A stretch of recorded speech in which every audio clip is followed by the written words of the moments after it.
this is going to shock you, but when we looked at our annual bonus, we had over 1,000 different calculations Mm, for how it was paid because it was so kind of based on individual business units. And so if you were running this brand in this country, you were paid on a different bonus than. And so we said, nope, there's 9 different business units and that's it. And right. so, so everybody is kind of rowing in the same direction and winning or losing on the same metrics. What would happen if we just told the truth? Welcome to TruthWorks, where we dig into the nitty-gritty of leadership and work. And what needs to change? I'm Jessica Neal. And I'm Patty McCord. Our journey together started in HR, but trust us, it's evolved into something wild, honest, and well, a bit rebellious. So throw out the handbook. We're here to redefine rules to work for us, not against us. Let's dive into another episode.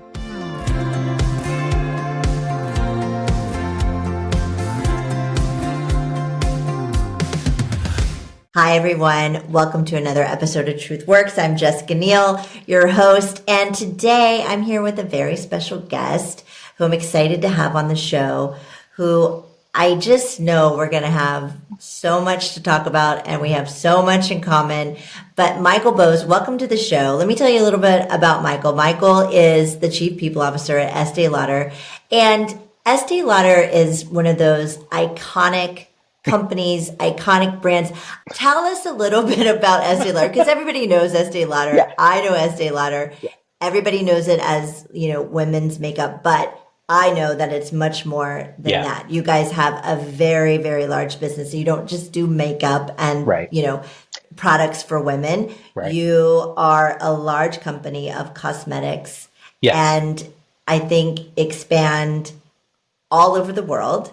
Yep. So tell us a little bit about Estée Lauder, but also I just want to say you were promoted to be the Chief People Officer, I think, last year. Yes, April of 2025. Yeah, so Yep. almost a year in the role. Yes, almost. Almost. So we're going to talk a little bit about that too. Yeah. So, Great. and erase my childhood memories Yeah, that are not. That's fine. No, I'm sure there are good ones. Actually, probably the other memory that you have is Clinique 3-Step. Yes. Which is, so that's an Estée Lauder brand. Okay. Started by, that was so Clinique was the first makeup I ever got. Of course. And the first skincare routine and the first sort of sense of like, oh, I'm going to do this in a ritual and it's way. the lotion. Yes, and it's that dramatically yellow, different. Yeah, dramatically different moisturizer. Still one of the most popular moisturizers on the market 70, 60 years later. So Estée Lauder is, as you said, large portfolio company, company of many brands, but started with a female founder in her kitchen in Queens. Mrs. Estée Lauder, really sort of made her initial creams and scents in her kitchen and then sold them to department stores in New York. So really started as a real founder brand who then... How long was she involved in the business? All the way up until the 2000s. So, Wow. I think obviously differently. And then her son, Leonard, became the CEO and really oversaw the expansion of the company and oversaw the development of the Clinique brand as a secondary brand. And then obviously we acquired MAC, which is one of the most famous makeup brands, and Bobbi Brown and Jo Malone London fragrances. And Love me some Jo Malone. Oh, good. Yes, the beautiful fragrance brand.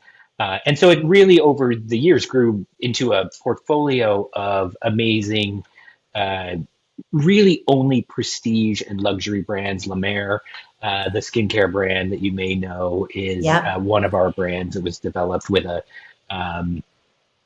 scientist in part in our labs in Melville, Long Island, which we still have today.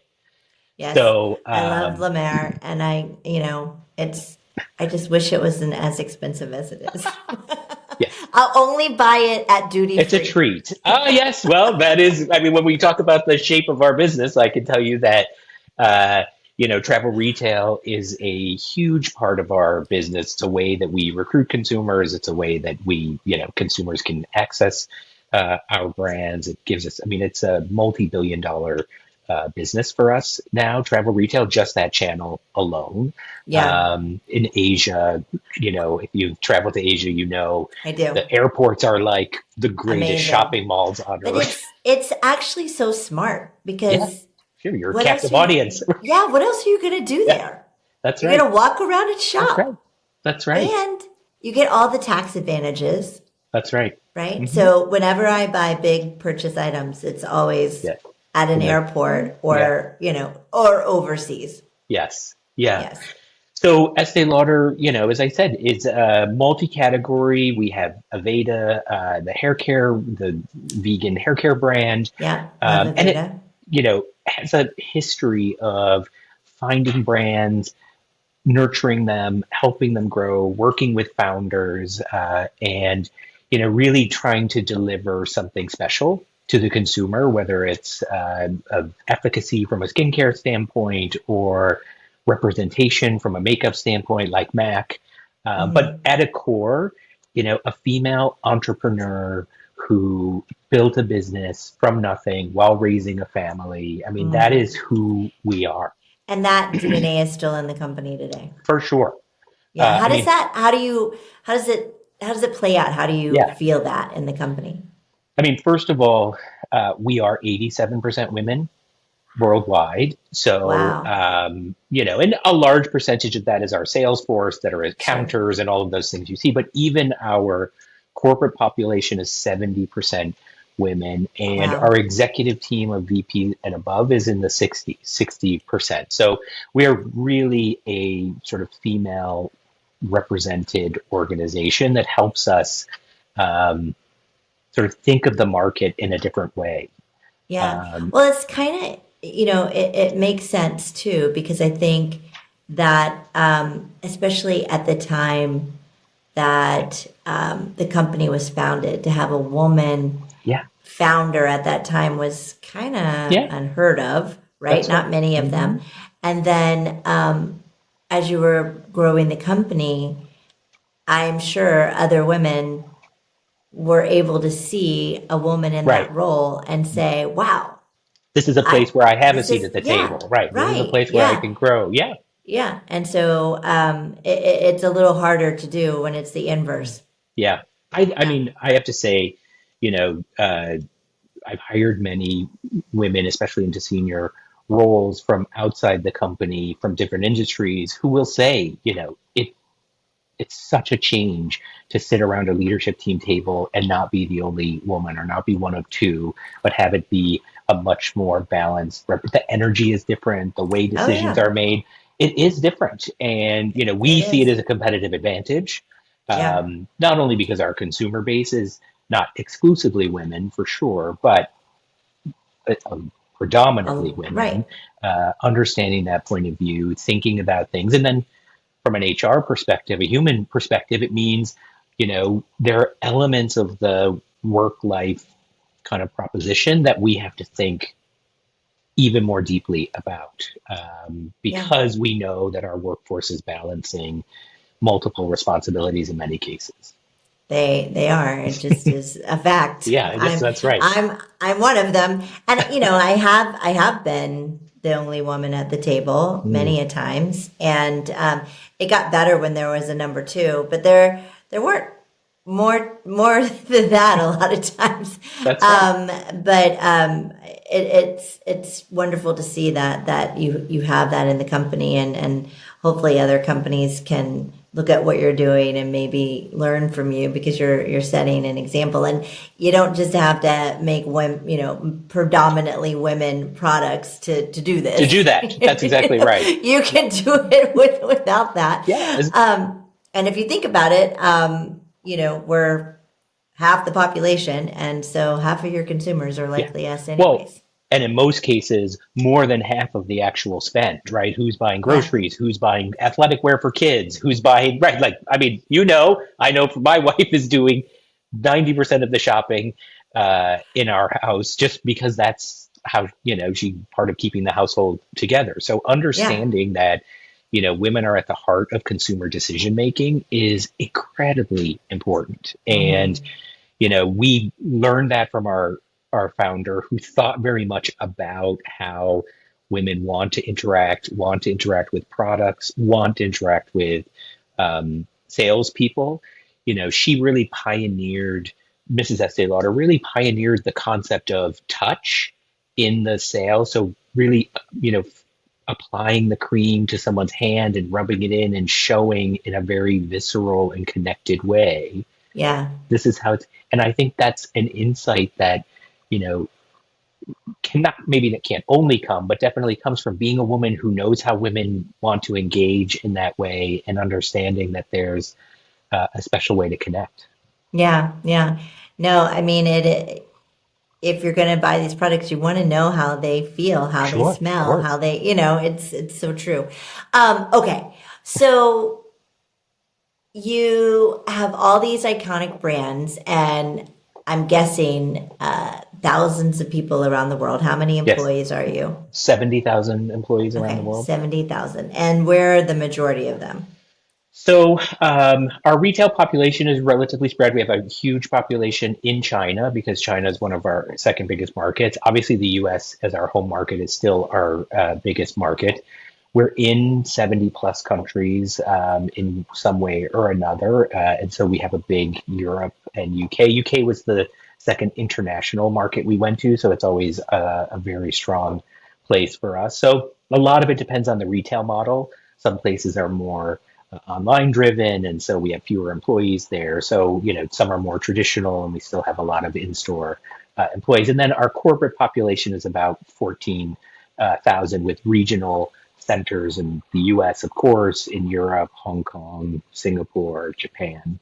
Which is very big Yes, and complex. So let's talk about you for a second. of course. You and I were talking earlier, and you were telling me about the new CEO. He's been in the job for a year A now. year. January is his Yep. year anniversary, and then you got tapped Hmm. to come into the chief people officer role after that promotion for him, Yeah. right? And tell us the story of how that all came about, because you had a whole history before Estee Lauder, Yeah. working at Tapestry, which is a very well known organization, and many others, and then you come to Estee Lauder in 2015, and you spend 10 years there, and then they knock on your door and say, hey, Yeah. do you want to do this job? So tell us the story. How did it happen? So, I mean, the kind of through line of the story going all the way back to the start of my career is iconic American brands. So I worked at Nike, I worked at Saks Fifth Avenue, in Saks Fifth Avenue's better days. I So, know, it's so sad. yeah, I read that, when it came out, and I love Saks, mm, and but they have not innovated. yeah, yeah, They're I think just it's a tough, I mean, them the and department store Neiman. They're channel is in, tough, right? yeah, they're Neiman. I think Neiman. I don't know. I don't know their Yeah. financials, but I would say they're likely Well, not they're far now behind. owned. So actually, Saks bought Neiman's. So they're owned by Oh, the they're same. Yeah, together. Oh, yeah. I didn't even know that. It's a Well, there you go. compounding. Then they're Yeah, it's a they're on the compounding chopping block effect. too. But I think it's like they're not other brands that are still elite, expensive, have figured out a way to be accessible Yeah, to more than just the people that can afford them. And I think Saks, in my opinion, hasn't done a good job at right. that. Has lost that. Yeah, I agree. I Mhm. mean, it's been 25, 30 years since I worked at Saks. So, Yeah, they've done a lot of different things since then. But, certainly the concept of luxury and aspiration, and it evolves because right. the nature of it is about the people that have those aspirations, and people change and Right. generations change, and what people get excited about and what people feel good about and are looking for changes. Yeah. And the ones that survive and adapt are the ones from a brand perspective or retailer perspective are the ones that know that and are Yeah.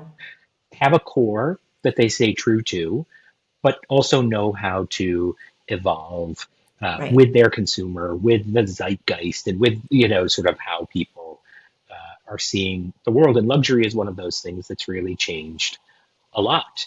Yeah. And how to excite those consumers is really different. But I really love the concept of iconic American brands. I worked at Tommy Hilfiger and Yeah. Nike. I mean, you've And so done them that was all. always, yeah, I'm older than I look because of our great products. Uh, but I always had this, and always within different functions in HR.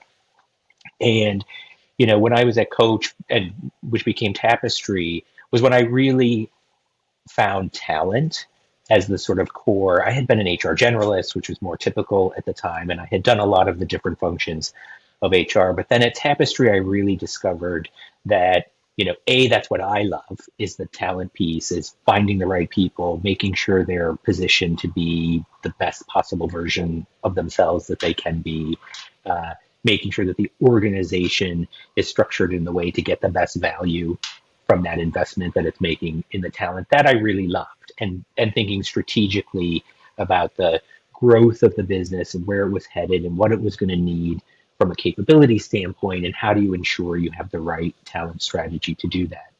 So when I shifted to Estee Lauder companies after doing a brief stint, as we talked about before, in kind Headhunting. of headhunting, so executive search, Yeah. Yeah.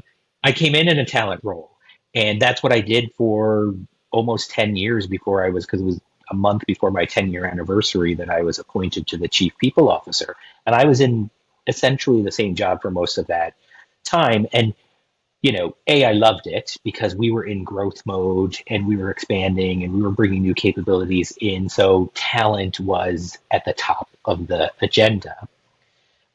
So that was great. And I got to work with great people and bring great people into the company and help them grow. But it also meant that when it became time to think about who would be the next chief people officer, I had all of those relationships with the executive team. I had, built credibility with them as it relates to kind of, who I was and how I do things.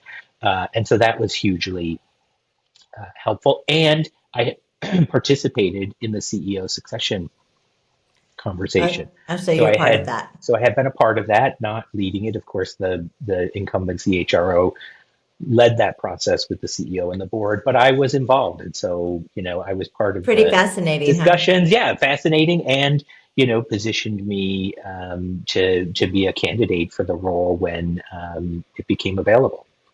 Right. So did you know you were a candidate, or did they just come to you and say, Uh, guess what? I think I knew Okay. at least that I was part of the consideration. And I'll be honest, now I told you at the beginning that I was an open book, so now I'll be really open book. Okay. I wasn't 100% sure that I wanted it. Yeah. And I don't mean here, but I was In general. never, yeah, I was not one of those HR people who was like, I must get to a CHRO. That just wasn't my motivation. My motivation Yeah. was always the work and the cool things that I wanted to do, and great brands that I wanted to work with. But I really love talent. I would have been, okay continuing to do that. But Yeah, that's probably why you got it. yeah, maybe, right? It's like, right. But the other thing was, truthfully, I believed in Stefan. I mean, it sounds very, who became the CEO. It sounds very trite, or I'm not sure what, but the reality is, I believed in his vision. I believed in what he thought the company. He had, had very similar ideas about what we thought needed to change and evolve, and what needed to stay the same. And so, again, it became for me less about the title and more about the work, right? Like I was Right. really excited about the work that we could do together, our belief in the company and the power of the brands, and so the fact that, because by the way, I took this job over in the middle of a massive restructure of Mm. over $1 billion restructuring Wow. program, thousands of people in impacted across the globe. So it wasn't a fun time to take the No. job, right? It wasn't the time that I was going to be rolling out amazing programs and doing, you Right. know, Yeah, doing the hard stuff. yeah. But I believe in this portfolio of brands and the idea that I could play a role in positioning them for the future. And we're in our 80-year anniversary this year, and the idea that I could Ah, play a 80 years, role, 80 years, amazing. yeah, Yeah. in positioning this company for another 80 years was the hook. Wasn't the Yeah. title, wasn't the, I mean, It was the compensation is always transformation. important, right? But it was the Sure. chance to do, yeah, I would be lying, Doesn't hurt. It doesn't yeah. hurt.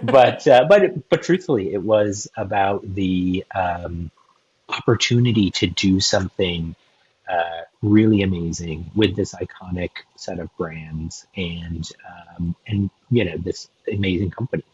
Yeah. Well, let's talk about it because Yeah, that, e- every company needs to evolve, sure. and that's just part of the job, right? And you don't make it for 80 years unless you're doing that, Yes. and you don't make it for the next 80 years unless you're doing that. So talk to us a little bit about just you and Stefan thinking about the things that needed to change, and Yeah. what is the vision?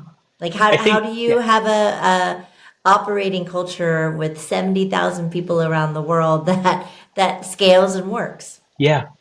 So I think the step one, which, again, the advantage of Stefan also being someone who is elevated within the company is that he knew what You the guys get issues it. You were. like Yeah, have the context. Yeah. he knew the culture, he knew. So very quickly, it starts with he just had a business strategy that made sense so that there was Hmm. a kind of, okay, here's a plan. It has 5 pillars. It's very clear. Everyone in the organization immediately, it's called Beauty Reimagined because, we're a marketing company, so everything has to be branded. Yeah, of course. But, I like that. yeah, it's a good one. Yeah. Um, but everybody immediately understood, okay, yes, we need to be where the consumers are. That's what we need to invest in consumer facing.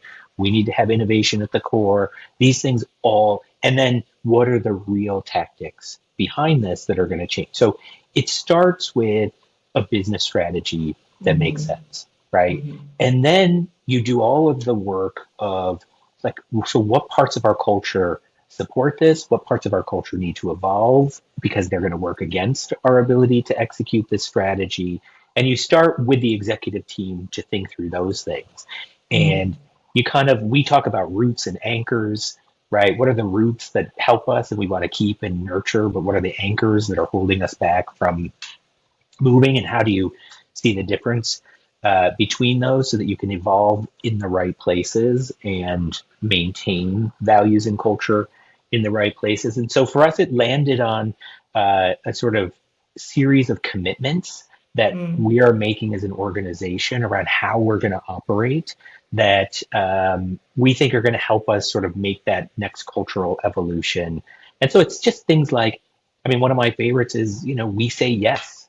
And it's a simple thing, but when I joined this company, there were a lot of people who felt their job was to protect. There's a very deep sense of protection of the brands. And Hmm. over time, that started to translate into no. So Right. my job is to say no. My job is to Right. protect by saying no. And so really saying we say yes. Our job is to say yes. Is our Yeah. our job is to find ways to do these things, not ways to stop them. Right. We need to operate like one team. When you get big and complex, and I'm sure Netflix, I know you went from, Netflix, which was still Yeah. kind of scrappy, to a Yeah, we were Netflix that like was 200 huge. and yeah, Yeah, 250 salaried to 10,000, but not 70,000. I mean, no, but that's still, yeah. Yeah. 10,000 is a lot. And when you do that, you start to build silos and you build Oh functions and you yeah. do all the things. And then suddenly this company that could easily kind of galvanize around one idea and act like one team has a harder time doing that.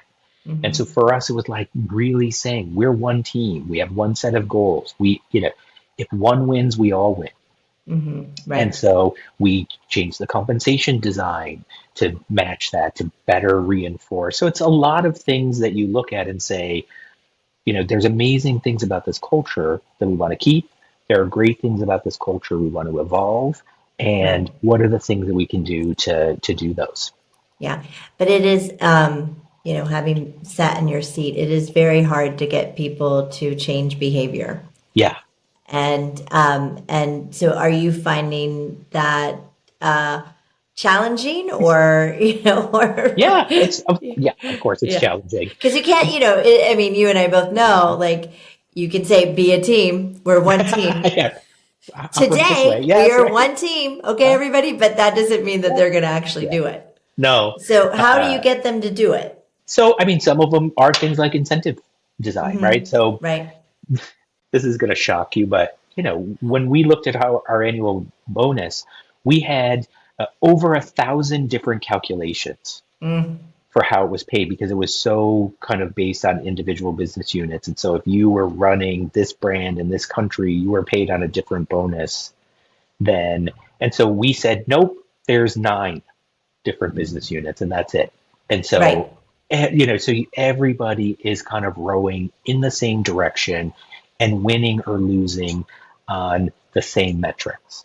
Yeah. And you're just, you're like you were saying, you're sort of getting into the diagnostics of where the complexity is and where the tension is, and you're removing the friction.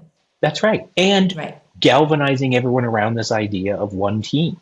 Right. And this idea that, and it also then freed us up to make more strategic choices in your daily operational management, because now you can shift money around if you're a business leader in a different way, because you're not constrained by the impact you might have on someone's ability to deliver their bonus. So suddenly it was like, no, I want you to make a decision from an enterprise mindset. What is best for the enterprise is best for everyone. Yeah, exactly. And we had gotten away from that. Yeah, yeah. And it's hard to get back to it, but I'm glad you guys are. So the journey. It's it's always a journey and nothing's ever perfect. So I want to know how you're liking the role, because having been in the role, and this is something that folks that listen to the podcast have heard me say, I think it is the hardest role in the C-level. Okay. It can be very lonely. And there's all kinds of things that you have to do, like, of course, the HR strategy and the talent strategy, but then you're the chief medical officer and the chief diversity officer, and you're the COO for many, many things, almost for the whole organization. And now you're the chief AI strategist, which, congratulations on that promotion. And then the other, massive headwind that I think that this role has that others don't is because it is people focused, and you have all these people in the organization. Everyone thinks that they can do your job because they've worked at another company where they did this, or they hire someone for their team, or they do performance management for their and nobody questions the chief product officer or marketing officer or financial officer as much as they question the chief people officer. Right. And so I just think it's a very complicated role. It can be magical, and like the impact can be massive, but it's hard. So how are you doing? How are you enjoying it? Is it what you thought it was going to be, or is it different? And so, first of all, it's a great question. The only thing I kind of laugh is, everybody thinks they can do your job until you do something really difficult in HR, and then everyone tells you how much they are so glad they don't have your job. Right. Yeah. Glad I don't have to do that. You've dealt with this very difficult person or this very difficult situation, and suddenly everybody tells you they're glad they don't have your job. But the day-to-day, for sure, everyone thinks they can do. So it's much like I thought it would be, and then there are ways that it's dramatically different. I think the loneliness part, which often gets talked about, is really true. You cannot there is almost no one at the company that you can engage with in the same way that you could when you were in a different role. You can't commiserate in the same way with people. You can't, you can't vent. Can't vent in exactly the same way. You also can't just capitulate to your CEO in the way maybe you can in other roles, right? Because your Right. job is to help them often see things that they don't see or see things differently. And so you, in some, at least again, in how I've observed it, to do it well, you have to have some of the highest levels of courage Mm-hmm. in dealing with your CEO. The other thing that no one sort of fully prepares you for is the board and the Yeah. board dynamics. And suddenly, it's like there's this whole organization that you thought you knew everyone and everything, and then suddenly there's this whole new group that has a lot of say in a very And kind of opinions. and opinions, and Yeah. you have to figure them out in a very different way, and that is for sure challenging. And then for us, we are a family majority share company. So I not Yeah. only have a board to deal with, but family Family. members, and that Right. have been very involved in the business in amazing ways. And we're lucky; they're an incredible family, and I've had the great time of working with lots of them. But it is an additional complexity Right. uh, that you're kind of navigating. And then you have a whole team and a whole function that's like, what is he doing all day? Because he's not in meetings with us all the time. I know. And, you know, I had a woman from my team at Netflix. She was one of my VPs and she reported to me, and she became the CHRO for Reddit. And then called me one day after she got that job, and she was like, "I'm really sorry. yeah, right. I'm sorry. I I did didn't think not." you were doing anything. Yeah, because I did not appreciate all the things you were doing. Yeah, She's like, "I just want you to know how sorry I am if I yeah, ever gave you a hard time." And I was like, yeah, it's okay. "It's okay." But You I don't mean, know they until don't you know. know. You don't Yeah, know they until you don't know. know. No, you And a don't know. lot of it you can't share. No, of course. Well, that's, I think, why, right? You Yeah. can't, you can't talk about it. You can't, they don't see it. It's not like Hmm. other meetings, that happen very visibly. Those meetings often happen in a more Closed covert, door. kind Yeah. of not so visible way.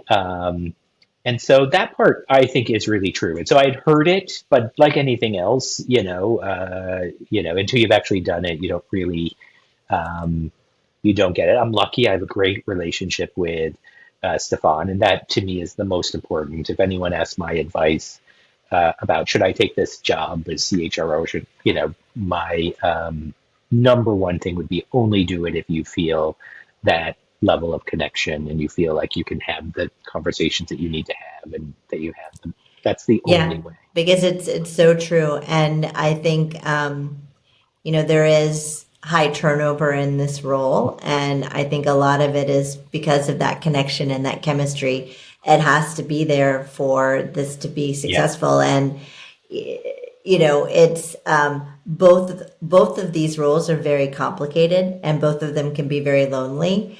Um, the CEO and Yep. Yeah. CHRO. Yeah. But when you kind of mentioned in this role you have to have a lot of courage, and you're oftentimes the mirror for this person. For sure. They don't always want to hear that No. stuff that you're telling them, and when you don't have that connection, then when you're bringing that information feedback, then it's just so much harder, and I think deteriorates the whatever relationship there was faster. Yeah. You know, And you also need to know when to let it go. I mean, yeah, obviously not for something that feels valued, so I'm not you got obviously to pick that, the hills. yeah, but you got to kind of go, you know what? Not what I would do, but you're the boss. And so then it becomes knowing what are those, how do I mitigate whatever my concerns were to the degree possible? How do I make Yeah, them you got more to know when to palatable hold to the them organization? Yeah, you and do. know when to fold them. Yeah, Yeah, you can't fight every battle. no, Um, and if you want to maintain that relationship, you have, you know, say what you think. Never, at least not for me, I never hold back on what I think, yeah, but I'm also clear, okay, this decision is made. I am now behind it. I will put my right, name on it. I don't say things like, well, this memo should come from you, not from me, because yeah, I didn't agree with this. nope, we're in Yeah. this together. He and I are, and I think that's how you have to Yeah. really You think have to about it. disagree and Yeah. commit. Yeah, that's Yeah. exactly right. And Yeah. we're trying to model that for the entire executive team because I Yeah. think that's also super true of high functioning executive leadership teams. Yeah. Well, just as, you're learning in this role, Hmm. he's learning in his That's role right. too. That's right. And to learn, he's got to make mistakes. That's right. That's how And he'll learn. and that's, I mean, And also, you could be wrong.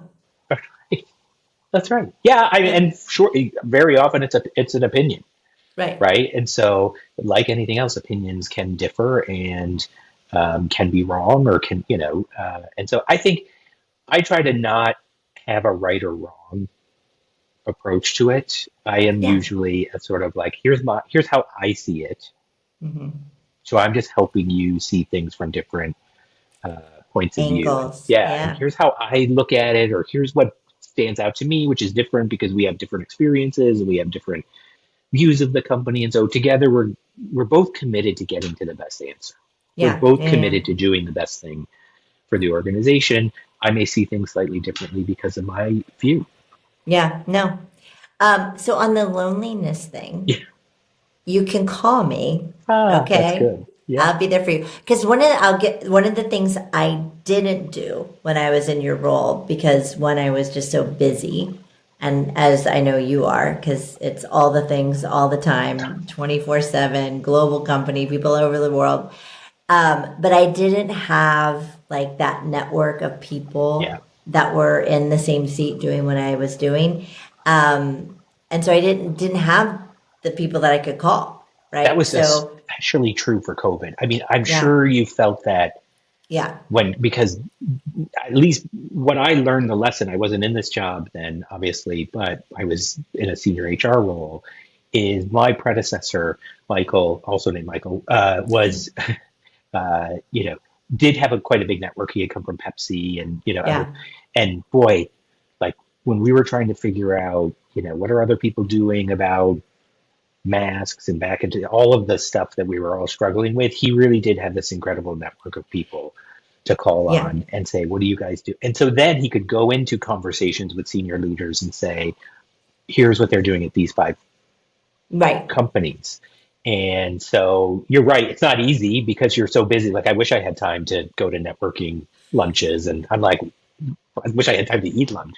Right. No, you don't even have But time to eat lunch. You don't yeah. even have time to go to the bathroom. Yeah, You're just like, sometimes I'm like, you know what? I'm going to be very distracted during this meeting if you don't give me a 5-minute break I before need it a 5 minute starts. So break. Yeah, you I know. choose, but I will be, my leg will be shaking. And Right.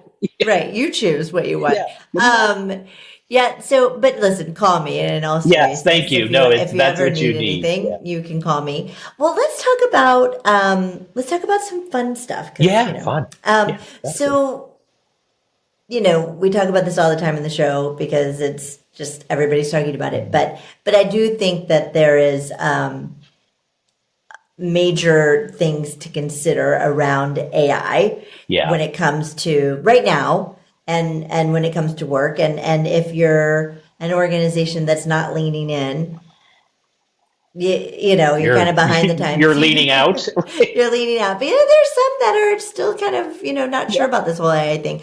But tell us about what you guys are doing and how you're yeah, approaching it and maybe some of the changes that you're seeing with yeah, work. yeah, yeah. So first of all, and it's funny because I have been doing a kind of listening tour around the organization, and so I've been in many countries, kind of talking to groups of employees, and they ask very kind of anxiety-driven questions about AI and what does it mean. And the first thing I say is what I say to myself every day: AI is a tool. It's a tool. And so, like any tool that comes along that's better than previous tools, there's a period of time when you have to adjust to it and figure out what it means and figure out how it changes what you do, whether it's, when the wheel was invented or the axle that, like any Yeah. new tool, there's, and the story I've told. So when I was at Saks Fifth Avenue in the early 90s, and we had draftsmen, right? We had draftsmen that did, plans for new stores and new fixtures and new things. And this thing came out called CAD, which Yeah. everybody was like, and so we sort of went to this team of if people had said, there's this new thing, who wants it? And like two guys signed up for CAD classes and learned it, and the rest of them said, nope, we're going to keep doing, and 3 years later, those two guys were still, with the company.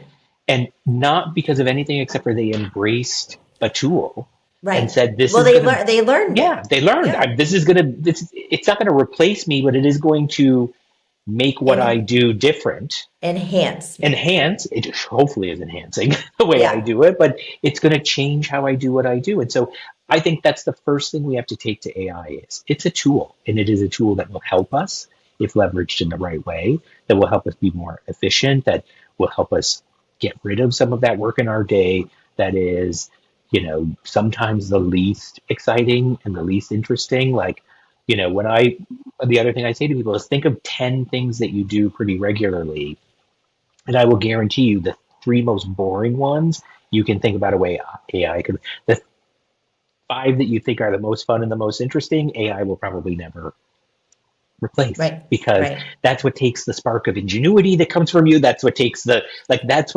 thing that you bring that can be. But if you had these other tasks that were made easier and faster, and then you could spend more time Mm-hmm. on that thing that you love and that thing that really requires the spark. So that we are thinking about it in that way, right? So we're Mm-hmm. thinking about embedding it in every part of the organization, right? So if, I saw a quote from, I'm sure someone from the tech world, basically saying, if you're not looking at how AI can change your job and what you do, and then you're not thinking about it in the right way at all. And Right. so we are thinking about AI as part of every single job and task in the organization, but more from an efficiency, speed, how can it deliver faster value to consumers? The heart of the Beauty Reimagined strategy is consumers first, and putting consumers at the center of everything we do. And so we think about, how is AI helping us deliver faster results to consumers, better Yeah, I mean, results and to if you think consumers? about the possibility with that, it's Yeah, so exciting right. It's because, exciting. from matching your color Right, to seeing what right, it's, I mean, and there's, the stuff that's out there today isn't that great, in right. terms of like how And, you in can terms of like those try. experiential Yeah, things, yeah, but if you think about it, in 5-10 years, they're gonna be really right, great, right? yeah, And you're gonna be able to like try on the makeup right. online. Well, Yeah, and for us, it goes all the way further upstream in the R&D process to things like, how is AI helping you test products faster, get right. results faster, so that suddenly what, was a sort of laborious process of bringing a new innovation to market can be speeded up, because some of these things can just be done much faster by Well, yeah, and you AI. already have Right. the research. Right. That's right. Right. So like a lot of Um, times, like you don't even have the data or the research, so everybody's kind of starting from that's scratch. Right. scratch. Yeah. Yeah. But you And can we go think, say like, oh, we have all the chemistry for right. this type of product. This is That's the right. stuff that worked. And This we is the know how stuff that this works, and didn't. we know how, Yeah. right, we know what this active does, and we know what this, so that's super interesting. The other thing, is we have 80 years in some cases of consumer insights. We Yeah. have been collecting data on consumers who use beauty products for 80 years. And AI can help us mine that data Yeah. in a Yeah. different way for a whole new level of insight, a whole new level of understanding of how people think about our products and our brands. And so, again, that unleashes exciting things. It doesn't Mm-hmm. it doesn't block you. It Right. unlocks you into doing, really incredible work. Yeah. No, it's I mean I kind of got goosebumps when you said that because I mean like you have 80 years of data Yeah, it's incredible. on consumer Right. data, which is, and then you think about how that's going to propel you. I Hmm. mean, That's it's right. just it's fascinating because there's not many companies that have 80 years of That's consumer right. insights. That's right. And on a very specific, because again, while we're in all of the categories, major categories within the sector, we're only prestige. So, we're not looking at, mass consumers and what, so it's like Yeah. there's enough focus. So there's breadth and depth that I think makes us unique in this industry in terms of because of competitors like L'Oreal are doing obviously mass as well as prestige. And for us, it's very focused, but broad enough for us to have real insight. Yeah. Well, I just, as a consumer, I have a question. Yeah, of course. I Because love. you brought I'm up happy to talk about products, except for I'm better because with you, skincare than makeup because I that's use a fine. lot of skincare. Okay, good. Yeah, We're good. gonna go Then I'm skincare. better. Yeah. I was gonna ask because there's this whole K beauty Uh huh. Yeah. like phenomenon that's Yeah. happening. It like how are you all approaching that? And Yeah. you So know, one of because our I'm a consumer of both, yours as well as a lot of K beauty products. one of our brands is a K beauty brand, Dr. Jart.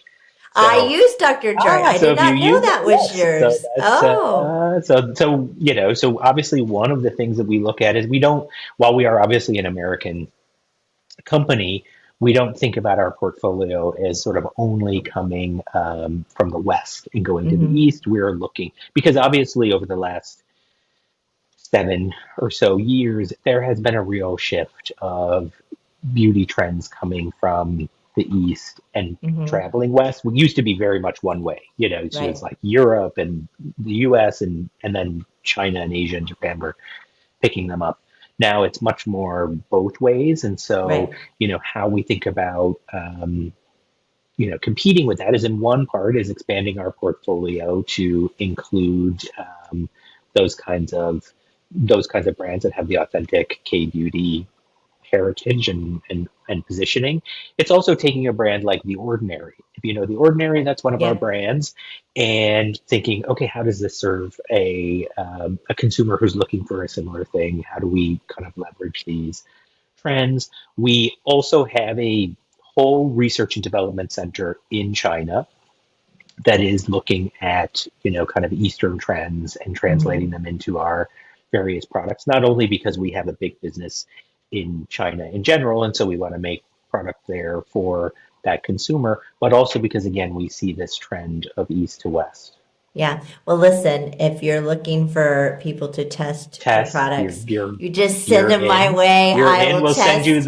the cryo mask. Have you done the Oh Dr. yeah. Jar cryo mask? Yes. Yes, Yes, I that's a have. great. I will We just I had a I snow day. Snow days are amazing mask days. I know they are. We have a snow day here. I'm in Texas, and I But have you to had a tell snow day. Did you have a snow day? yeah, Did it and melt there's that? like Was it? there's literally no snow on the ground. So, and I'm not sure why we can't. Anyways, Yes. but we couldn't go to school today. Panic. But cold weather really shuts down Texas. And in Texas's defense, we do have some icy patches that are still Yes. around. But I Yes. think we could have managed Probably. to Yeah. go to Yeah. school. But Yeah. we don't deal with Better it safe than like sorry. That's what yes, you have better to safe say. than Better sorry. safe But than my sorry. kid has literally been home for because he was sick Thursday, Friday, Oh boy. and then we had the weekend, which is where the cold front came through. No school on Monday, no No school school. today. So two days. I I don't. He's 6. I'm like, Six. you have Yeah. to get out of this house. Like, Yeah. but Get out. Do something. Yes. it's like 20 Fresh degrees air. out. Yeah. Yeah, it's like 20 degrees, so I can't Oh, really he can send handle it. him. He can Yeah, he can handle it. handle. Okay, I'll He'll be toughen him okay. up. He's He'll be going okay. outside. It's Yeah. sunny. It's not Yeah, that's cloudy. good. That's all that Yeah, matters. But no, you yeah, have to get them out. That's yeah. you He's can't he get goes like cooped this. up. He goes when I told him we got the email from school. I'm like, guess what, honey? Uh-huh. You're gonna be happy. You don't have school tomorrow. And he's like, yeah, this is a yay for me and a boo hoo for you. I was like, You it is a remember boo. listening to the radio? We had to listen to the radio when I was Oh a kid yeah, in yeah, upstate New York, and yeah. they would read the school districts by in alphabetical order, and you'd think, Yeah. like, come on, come on, Please, yes, please. Yeah. yeah. Yeah. He's like, it's a Now we yay just for go on me. Zoom. Now there's no, Yeah. now there's no snow days anymore. Oh, yeah. Because they do the zooming. Yeah, yeah. Yeah. And he's in So he's lucky. kindergarten Tell him he's still. lucky he didn't have that one. Yeah, Yeah, he is. he's I lucky. can't imagine, like, I think about through COVID, thinking of COVID, like all the people that had like kindergartners on Oh, Zoom. I don't know how people did it. No, I I don't had either. teenagers, and that was tough enough. Right. Yeah. But at least Yeah, that, I had high like, schoolers, but they but just like a went there. kindergartner on Zoom all like it just doesn't work. Anywho, okay. So I just a couple of things that we always ask our guests to do because we're Yeah, kind of running out of time. So And I forgot to tell you about these two things, but Okay. I'm going to tell you now. So it's going to be really, truly It's good. Don't spontaneous. worry. It's not anything you can't handle, Michael. I have confidence in you. But one is we always ask our guest to leave some advice, something inspirational for our listeners to think about during their week.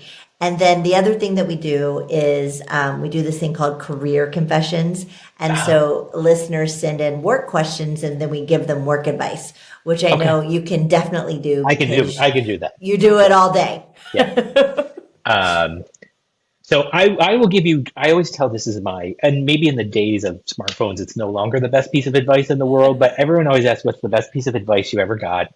And I was a young kid complaining about being bored, and my grandmother, who I was super close to, said, always have a book with you and you will never be bored and you will never mind waiting and you will never be fidgety because you will always have something. And I live by that. I never travel anywhere without a book. I was a 19th century literature major in college, so I'm a voracious reader. And so my piece of advice is always, I guess it's evolved to take advantage of those moments that life gives you where you can't do what you meant to do, whether it's because you're stuck commuting or whatever it is, and explore those moments of inactivity and unscheduled and unplanned, and use them to do something you love, whatever that is. For me it's reading, but it could be any kind of thing. Carry a book with you. Yeah, I love that. I'm actually going to tell my 6-year-old what your grandma told you. It's so good. It's so good. It's so good. You're not never bored. A phone, you don't mind waiting. not a screen. Yeah, a phone. Yes. A book. Yeah. A book. Yes. A real one. Yeah. So what book do you have with you right now? Right now I'm reading a book called The Poppy War, which is like a fiction. So I just, The Poppy War. Poppy War about kind of ancient China. Okay. It's super interesting. Yeah. Now, how many books a year do you read? What do you think? I am in the 70 plus range. Wow. So my wife and I have a kind of reading log that we keep, the two of us, and she's always. So you don't watch much Netflix? I do. I have a long commute, so my commute is almost 2 hours each way. So it took me 3.5 hours to get into work today. Oh, good Lord! Because of the snow and everything. Because of the snow, the trains were delayed. So I spent a good chunk of that time reading, and then and again, maybe this is because I was a graduate student in literature, like I can sit and read for, if I have it, very long chunks of time, which like my wife gets a little bit antsy after an hour, where 3 hours, 4 hours, I have no problem. You can keep going. Yeah, I love it. Keep a book with you. Book with you, yeah. Okay, so here's our career confession. Okay. In complex organizations, every system reflects choices that were never questioned until they fail. So here's the question. What talent trade-offs do organizations most often make by default rather than by explicit design? Yeah, that's a super good question.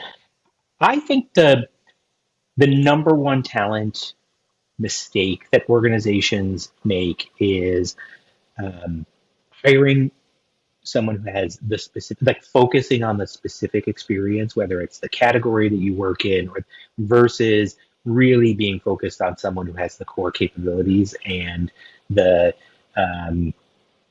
flexibility and the ability to learn and do different things and bring different perspectives. I struggle with this sometimes at Estée Lauder companies with a lot of like, well, we want them to come from the beauty industry.